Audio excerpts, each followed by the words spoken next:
What's up, people? Welcome back. We are on episode 11 of this mini off-road gas to electric go-kart conversion video that we got going on here. And if you guys are new, we have to fix some things. These things, cause in episode 10 this happened. And we're bringing this video to an end because I just welded the negative terminal to the positive terminal with one rookie move. That's all it takes, guys. You mess up once, everything is over. I didn't disconnect my main disconnect for the battery, and I took the negative terminal off, and lo and behold, it naturally found its way to its positive and welded itself together, shorting out 4 of my 6 batteries, and I might have ruined the speed control. And that brings us back to that weird little intro you saw where the go-kart has 1 point up on me. Finish him! Ah! It defeated me in the end of episode 10. And what do I mean by that? I couldn't look at the thing for an entire week. That means 1 whole week I didn't get to make a video. And here's why. These 4 batteries that I shorted out cost about $1,000. This speed control that no longer works anymore cost about $600. So this is a $600 piece of paperweight. And these are 4 dead Greenwork batteries. Now in this episode 11, the game plan is to get the go-kart back up and running to show you guys it still works. I also want to show you the gauge that I made and all that working. This way we can bring this mini gas to electric off-road go-kart conversion video series build to an end so we can begin our next one, which is going to be sick, and I think you guys are going to like it. Subscribe. So let's begin. But first thing first, don't try this at home. If you are going to do this at home, do it at your own risk. Don't get electrocuted and blame it on me because you watched it in this video. Nor do I think Greenworks wants you doing this to their batteries. So if you have this battery at home and you short it out, call the company and let them deal with it. But let's just begin. So these are our 4 shorted ones. I shouldn't say that they're shorted. These are the 4 with the pop fuse, and these are 2 perfectly good ones. Now, with the Greenwork batteries, it's kind of weird to tell, but if you click the buttons, it's giving you your battery level. Even though that these are pop fuse, they all still say they have full power, which I'm going to take that as a good sign. That means the cells internally in here are all fine, and they are all still perfectly good. If you click that button and you get no lights, you probably have a little bigger problem than popping a fuse. But since it shows it has power, this is what's expected out of the battery. If we grab our voltmeter, we put it on voltage. If you look on the back of the batteries, you have a positive side and a negative side. The 2 outer ones are going to be the ones where you get your power out of.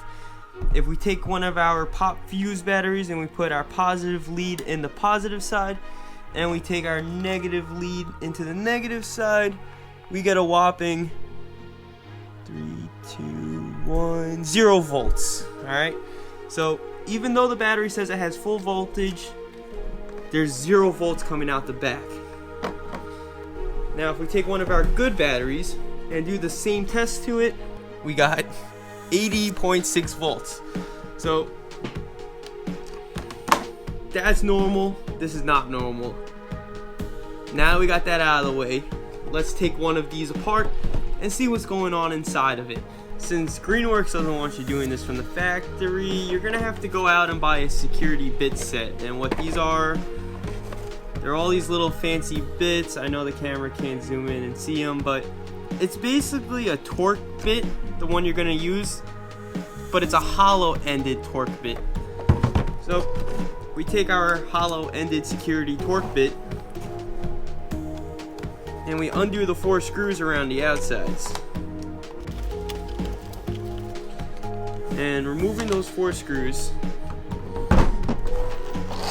gives us the ability to open this cap. That's a piece of glue. It's garbage. So once you open the cap, you see this board. This board is intimidating. There's a lot of stuff going on there. But that's actually your BMS, your battery management system. If you slide the entire battery out of the hard case, it exposes all the 18650 cells. You're going to want to be careful where you put your hands on this, because if you touch the wrong things, you're going to get a little shock. So just try to keep it on the foam pads if you do open one of these up. And this looks like a really nicely built, well-packed battery. It looks like it's 20S2P, so there's 20 cells and 2 packs, so it's total of 40 cells. And that's the BMS in the front, and this is your discharge board in the back. So when we were testing the voltage before, we were putting the prongs in these two, which is your power out. This is your charging port. If you look on the back of the battery, you see a ceramic fuse. Unlike a glass tube fuse, you can't tell a ceramic fuse is popped just by looking at it. There's no way to tell. It looks like it's perfectly fine, but there is a way to test it with the voltmeter. So to check the fuse, you're gonna grab your voltmeter again, and you're gonna go to the ohm one with the little speaker thing on it. This way, when you make a connection, it beeps. So, no connection, connection.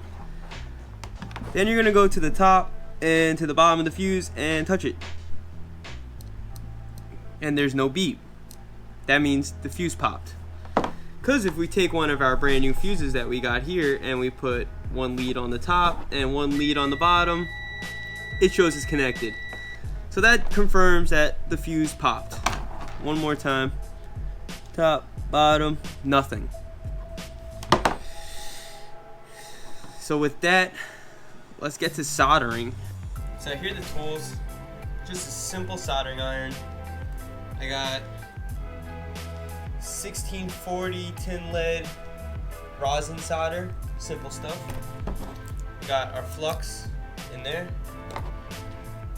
I'm gonna use the copper wick strand stuff to soak up the solder. And last but not least, we got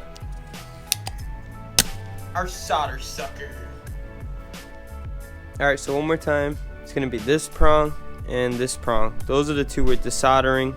So here's the fuse, top of the fuse, bottom of the fuse. Top of the fuse is this one, bottom of the fuse is that one. What I like to do first is get rid of the fuse itself. So go with your snips and carefully cut and cut.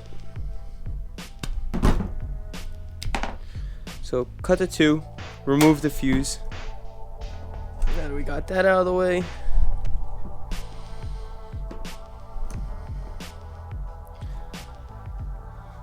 now you take your soldering iron and try to melt the solder. I find adding some solder to the pre-existing solder actually helps it all melt. This is where you take your sucker tool and start removing the solder. Once you get most of the solder out, you want to get that little prong hot, work it out. Just like that. It just shot off the table. But that one's done. Now let's do the same with this one. This one looks like it wants to fall through the other side. Maybe we'll just push this one through. Oh, it fell through. There it is. Alright, so now that we got the two out, we're able to take our copper braided strand. I like to put a little resin on it just to help it absorb as much as the solder as possible. And we're just gonna get in here. Don't breathe that stuff in. That can't be good for you. And we're just gonna clean up as much solder as we can, right to the point where you see the hole. There it goes. You can like literally watch it just get soaked into that. So now we got both the holes exposed. Just like to make sure they're clear. Now we're able to take our new fuse. We're gonna bend it just like so. Put it through the holes just like that. Make sure the fuse looks good. That looks good. I like to put some flux right on the joint we're about to solder. Take your soldering iron, clean that tip again.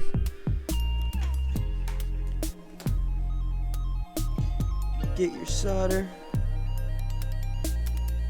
Make a little bubble.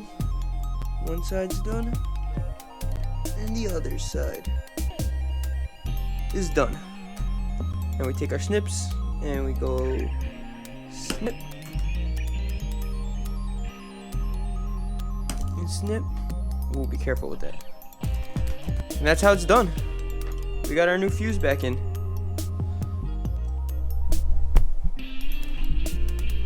So now with the fuse in there, we can take our multimeter, put it on the ohms with the little speaker thing on it, go to the bottom of the fuse, to the top of the fuse, and we got connection. So that fuse is good. Now in theory, if we go over to volt mode, if we check our negative and positive, we should have 80.2 volts. So this battery is fixed. That's how it's done, guys. That's how you replace the fuse. Now we got power coming out the back of the battery again, and we just gotta do it 3 more times. This speed control. What happens when I plug the speed control in and try to power up the Gokart is it does nothing except for beep 6 times. Those 6 beeps means there's a problem with an internal MOSFET inside the controller. So the controller itself has an issue. Now, I believe it is pure coincidence what happened with the short of the batteries and what happened internally in this controller. I do not think they're related. The problem with the controller has nothing to do with the terminals touching. And here's why. The terminals are external. It hit midway on the positive. It did not pop the fuse. That means there was no power going through the controller. So I don't think what happened with the controller has anything to do with the terminals touching. I also called Golden Motors, spoke to the guys over there, and they've led me to believe it has nothing to do with that. It is a failure internally in this controller from the factory.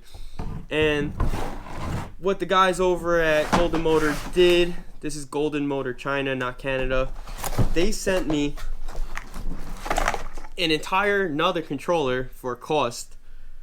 And this is their bigger one. This is their 96 volt version. So this one's only limited to 72 volts, 300 amps. This one could do 96 volt, 500 amps. I got a bigger controller. We are going to use this controller in the Gokart. I am going to make a video on a later date of fixing the internal MOSFET, the IGBTs, inside this one. But we'll save that for a different video. I think it's time to mount this controller and these batteries back into the Gokart so we can take it on the street and see that it still works, and you guys can see the gauge.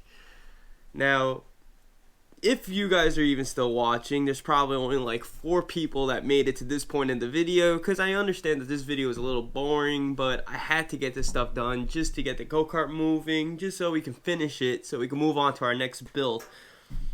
But if you're still watching, please hit that subscribe button and that thumbs up and the notification button. It really helps. Once I hit 1,000 subscribers, I am going to do another kill test video.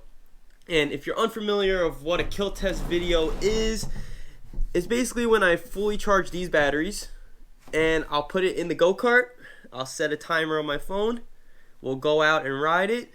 and we'll see how long it takes from a full charge to completely dead. What is the time span, how long it lasts, and with my kind of riding style, I'm pretty much full throttle all the time, so it's really cool to know, so you guys have an idea if you want to do this at home, the average time that the batteries will even last in the Gokart. And with that being said, let's just do some movie magic, and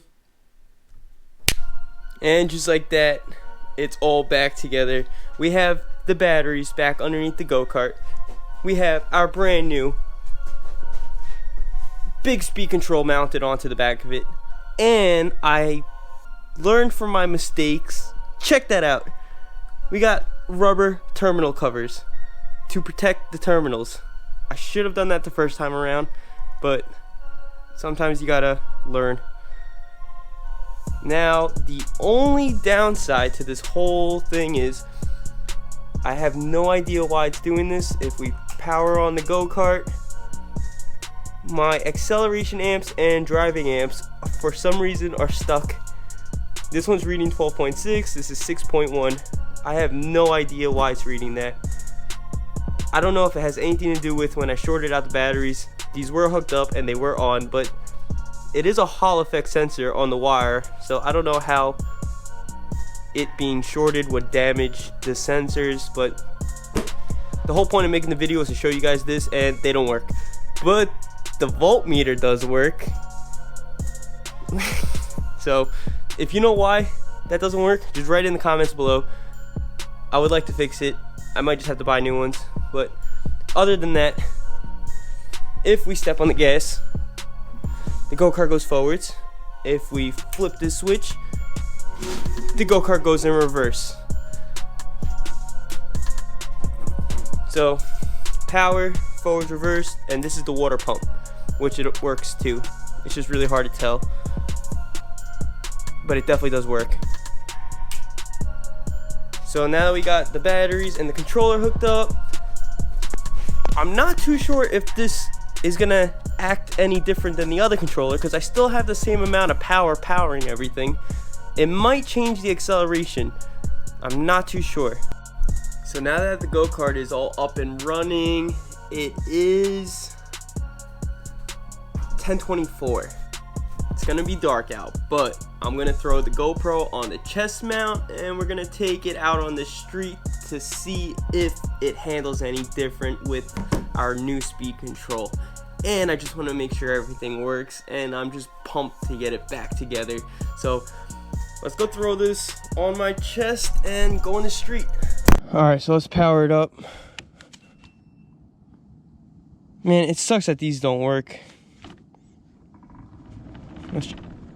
Oh, look at that! They do work. So, look, watch. The numbers actually drop when I step on the gas. Alright, so this one is the acceleration amp, the middle one. Because this one reads from 100 volts to 400 volts. That's why it says 124 right now. This one is our cruising amps. So when I first accelerate, you're going to want to watch this one. Once we get up to speed and moving, you're going to want to watch this one. And obviously that's the voltmeter. So that's really cool that they work. So let's just go from a dead stop, see what this thing does. Ready, set, get it. Whoa, it's so much faster! Oh my god!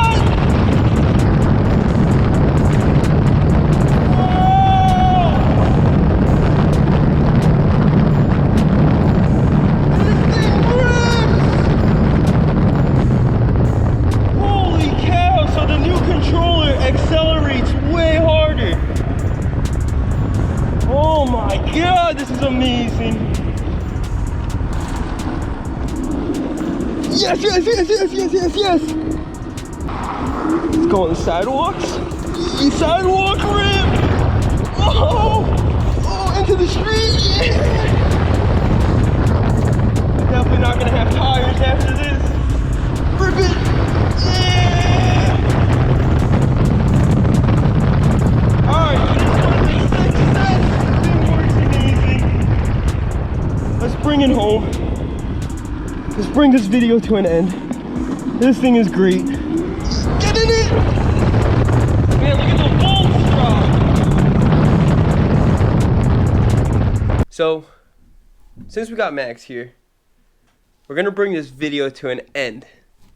The Gokart accelerates so much harder with the new speed control. It's like amazing. The top speed is the same, but I have a feeling I could turn around and put that bigger sprocket like you saw in episode 9 back on the Gokart, so we can go back to that top speed of 50 miles an hour because it accelerates so much harder now. With the old controller, it was kind of hard for it to accelerate to get to that 50 miles an hour. It took a little while. But with this new controller, I have a feeling if I put that big sprocket on there, it will turn it with no problem. Mainly because I think it's pumping more amps to the motor for acceleration. And it feels really good. So, basically the batteries work. We got to work in speed control. The Gokart rips. It's finished. Like I said earlier, when we get to 1,000 subscribers, I will do another kill test. But till then, I got a new build coming. We're going to start it on the next episode. All I'm going to say is, it's going to be a mini electric pit bike. And we're going to make it rip. So, I don't want to say too much else. You probably, if you're pretty observant, you can see the bikes in these videos if you like look around. But other than that, you're going to have to subscribe and hit that bell notification so you know when I post a new video. It's going to come out real soon. I hope you guys enjoyed this whole mini off-road go-kart build series. It was really fun. I'm still going to have the go-kart, so we're definitely going to rip it some more. And I'll just see you guys on the next video. Thanks for watching. See ya.